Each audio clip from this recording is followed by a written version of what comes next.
وسط الدعاء الخفي الصريح يسعك الفضاء الرحيب الفسيح. अस्सलामु अलैकुम वरहमतुल्लाहि वबरकातुह।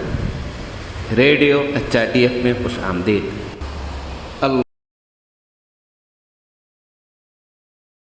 الله نور السماوات والأرض مثل نوره كمشكاة فيها مصباح المصباح في زجاجة الزجاجة كأنها كوكب دري يوقد من شجرة مباركة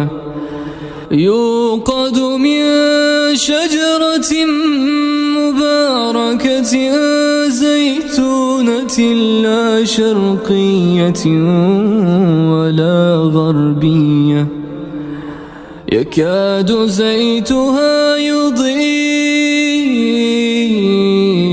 ولو لم تمسسه نار نور على نور يهدي الله لنوره من يشاء ويضرب الله الأمثال للناس والله بكل شيء عليم.